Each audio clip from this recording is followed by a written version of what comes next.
A prática homossexual é condenada pela Torá. Davi e Jonatas sabiam muito bem disso, pelo que vemos através do livro do Levítico, capítulo 20, 13, 18 e 22. Ambos viveram sob o exercício de dois importantes profetas, Natã e Samuel. Nenhum deles os condenou por algum tipo de comportamento ilícito ou que ferisse a lei judaica nesse sentido.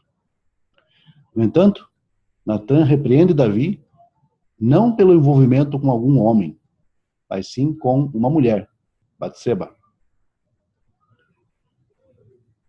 Ora, se a Bíblia registra o caso de adultério de Davi, e se tal ato foi condenado explicitamente, abertamente pelo profeta Natã, sendo que essa prática foi executada na obscuridade, por que então não haveria de condenar uma suposta prática homossexual de Davi, entre Davi e Jonatas, sendo que todas as ações descritas entre eles foram públicas e notórias, incluindo a lamentação de Davi pela perda do seu amigo?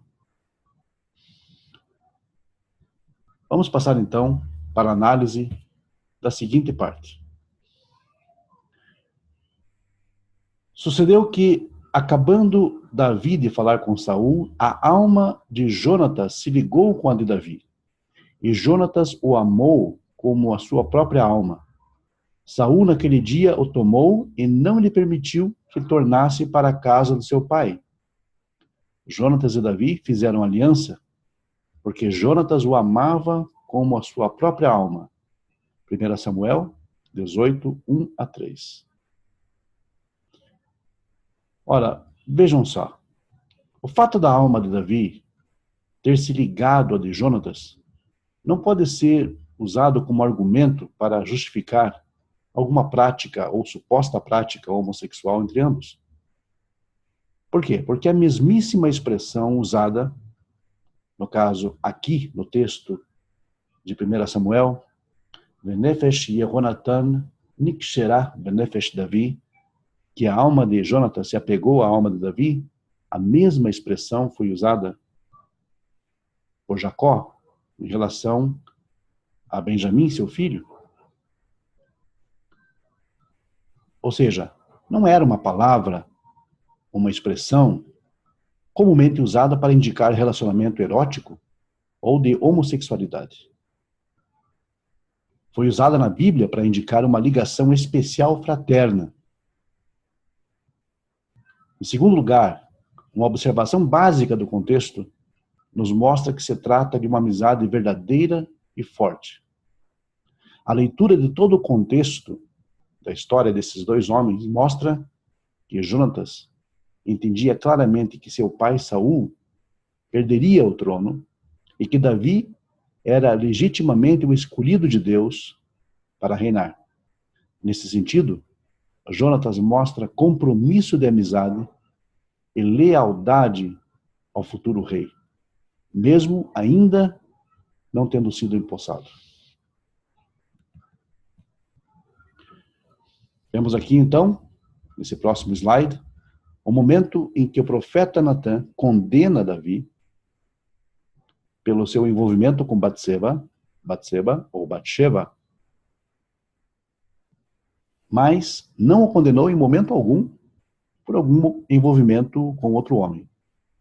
Ora, se isso é assim, se isso foi assim, se ele foi condenado publicamente, e nós sabemos dessa condenação devido ao texto bíblico, por que Natã não haveria de condená-lo se a prática homossexual, a suposta prática homossexual, fosse assim tão óbvia, tão nítida, como muitos hoje pretendem afirmar? Vemos então aqui um outro slide sobre a relação de Jacó com Benjamim, seu filho, aonde ele fala que a sua alma, ou aonde a Torá nos fala que a alma de Jacó se apegou a Benjamim. Venafshô, Shurá, Venafshô. Ou seja, a alma dele, ou seja, de Jacó, se apegou à alma de Benjamim. A mesma expressão usada em relação a Jonatas e Davi. Obviamente, uma relação pai e filho. A mesma proporção, Jonatas, uma relação forte, um laço forte de amizade entre duas pessoas. E o próximo slide nos mostra uma afirmação em 2 Samuel 1:26, excepcional era o teu amor, ultrapassando o amor de mulheres. Esse é um dos textos fundamentais para aqueles que alegam, né, para os supostos teóricos da homossexualidade de Davi e Jonatas. Aqueles que alegam esse suposto relacionamento. Vejam, o que nós temos aqui, na verdade, é o seguinte. Essa passagem, ela foi registrada no momento em que Davi sabe da morte de Jonatas. E aquilo não está querendo dizer, obviamente, naturalmente, não está querendo dizer que Jonatas era melhor do que as mulheres. O problema a questão aqui é um problema de leitura. Ou deficiência de leitura, ou manipulação da leitura, o que é mais grave. Davi não fala que Jonatas era melhor do que mulheres, mas sim que o amor dele era melhor do que de mulheres. E o que significa amor no contexto hebraico? A mesma palavra para amor sempre foi usada com a palavra para gostar, a mesma palavra para gostar. Ou seja, a raiz, Arav, Aleph, Rei, Vav, representa ao mesmo tempo o gostar como o amar.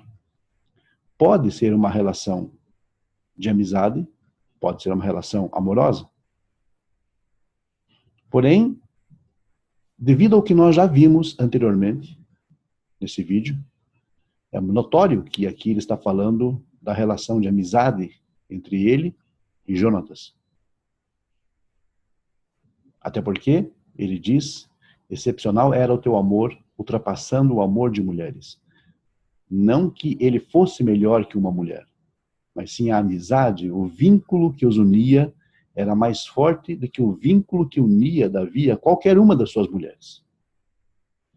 Isso parece bastante óbvio a partir dos relatos bíblicos que nós temos com relação, por exemplo, ao comportamento de uma mulher como Mical, filha de Saul, e a forma como ela trata Davi em 2 Samuel 6:20, desprezando-o.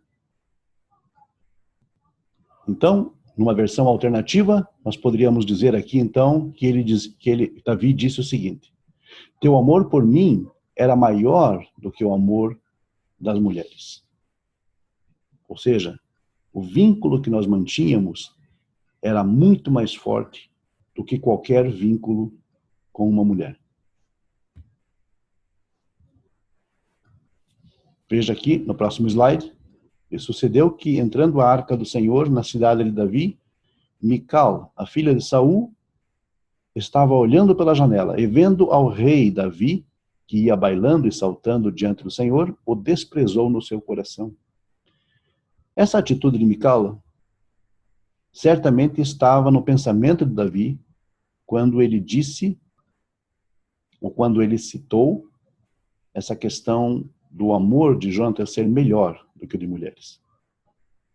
Pelo fato de que ele o respeitava, ao passo que Mical, por exemplo, aqui, não o respeitou.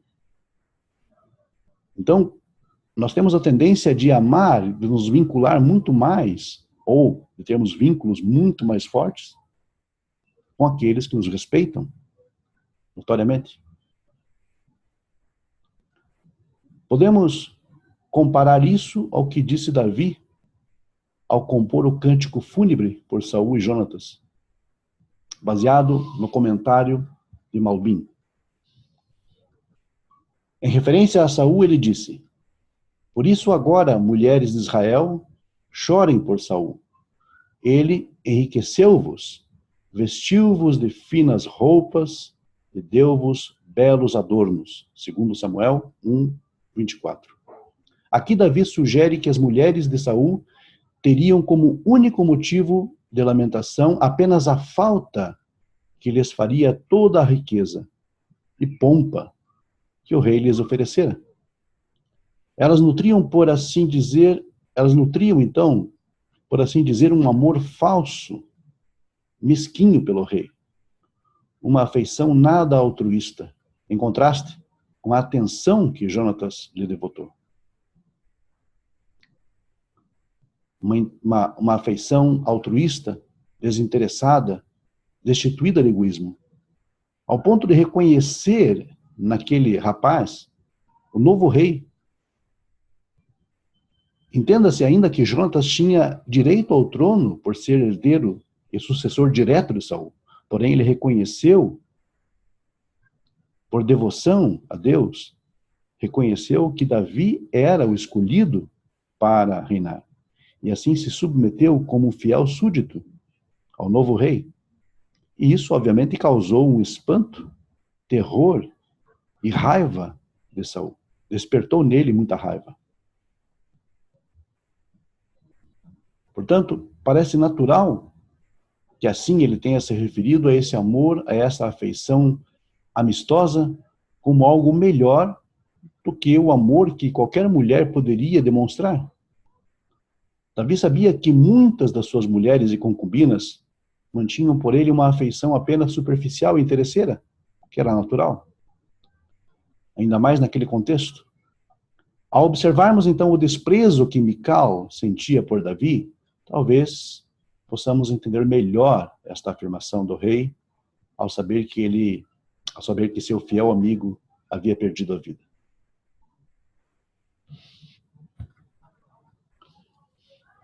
Devemos ainda notar que o termo amor, como já foi referenciado aqui, quando usado sob vários contextos na Bíblia, não tem necessariamente contexto ou conceito sexual. Nós lemos, por exemplo, em 1 Samuel 16:21, assim Davi veio a Saul e esteve perante ele e o amou muito, e foi seu pajem de armas. O texto de 1 Samuel 6:21 diz que Davi amou muito a Saul, e vice-versa. Isso seria uma relação homoafetiva? Óbvio que não. É apenas uma questão de conceito e entendimento do termo hebraico no seu contexto. 1 Reis 5, verso 1. E enviou Hirão, rei de Tiro, os seus servos a Salomão, porque ouvira que ungiram a Salomão rei em lugar do seu pai, porquanto Hirão sempre tinha amado a Davi. Será que Hirão também tinha com Davi uma relação homoafetiva? Óbvio que não. Devemos então deduzir que Davi mantinha relações homoafetivas com Saul, com Hirão e com quem mais a Bíblia dizer que ele amou?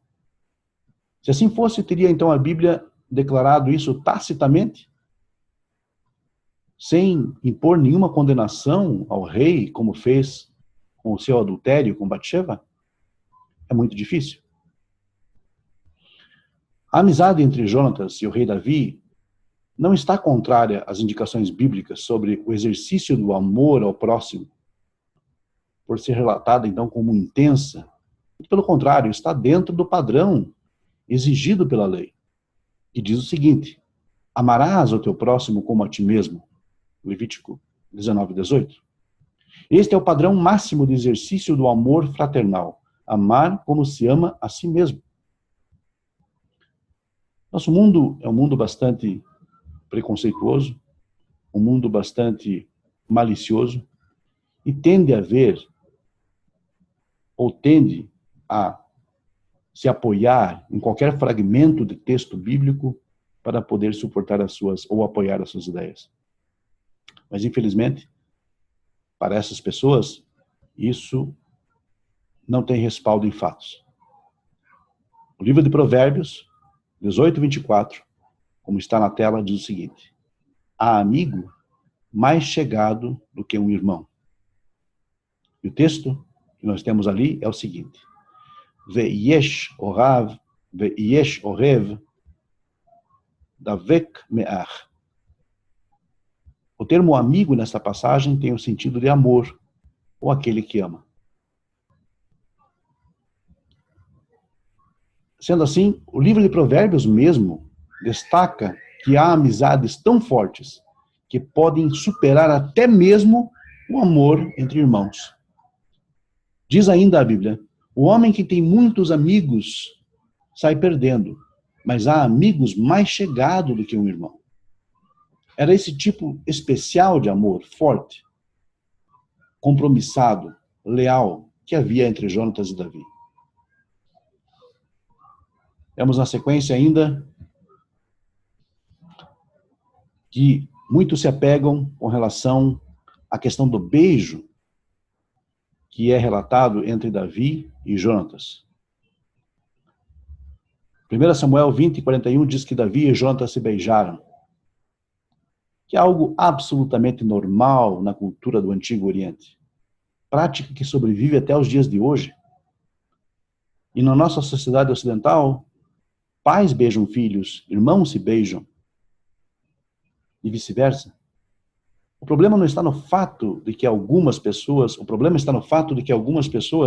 por maldade ou por ignorância, ou por más intenções, acabam erotizando esta prática, como se ela fosse algo que, de alguma forma, desmerecesse a masculinidade. Pessoas que pensam dessa forma facilmente poderiam, então, pensar que beijos entre pais e filhos, na Bíblia, possam, então, ser prova de incesto. Pois os beijos praticados entre homens sejam, digamos, que os beijos praticados entre homens fossem práticas, de alguma forma, homossexuais. E a Bíblia também relata beijos entre mulheres. Seria o quê? Práticas homossexuais femininas? Óbvio que não. De forma alguma. Vemos vários beijos registrados na Bíblia.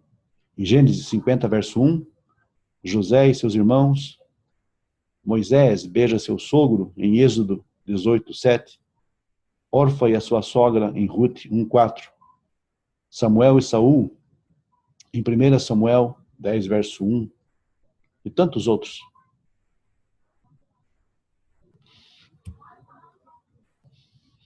Na passagem do slide nós vemos então o seguinte relato: e Jonatas se despojou da capa que trazia sobre si e a deu a Davi, como também o seu traje militar, até a sua espada, o seu arco, o seu cinto.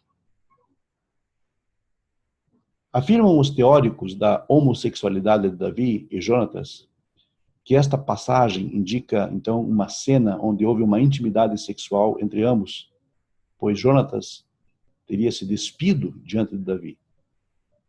Até onde isso poderia ser verdade? Vamos, então, a alguns pontos salientes da passagem. O primeiro erro dessa suposição é devido a uma tradução ruim, incompetente, eu diria, do termo madav.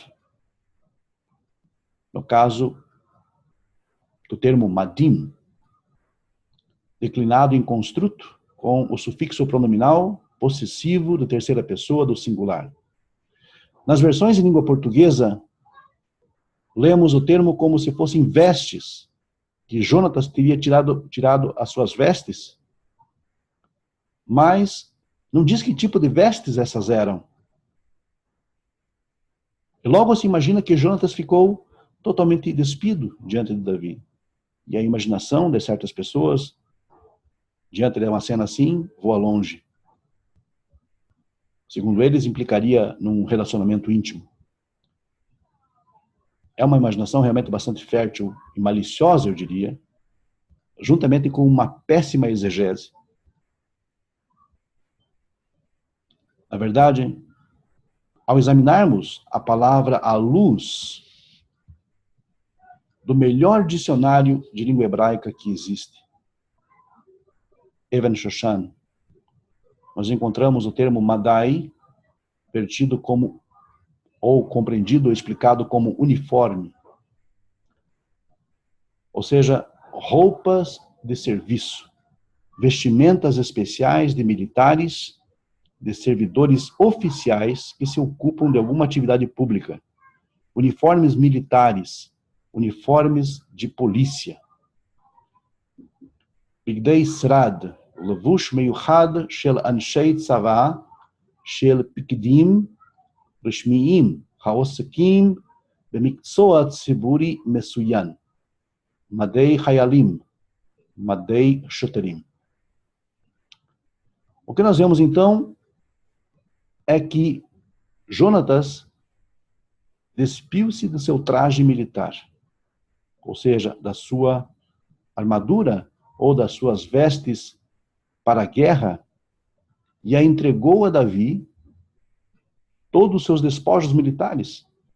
E o que isso significa? O que isso implicaria? Isso implica numa cena, num ato, onde Jonatas procura promover a exposição pública da sua lealdade ao novo chefe, por assim dizer, do Estado-Maior das Forças Armadas de Israel.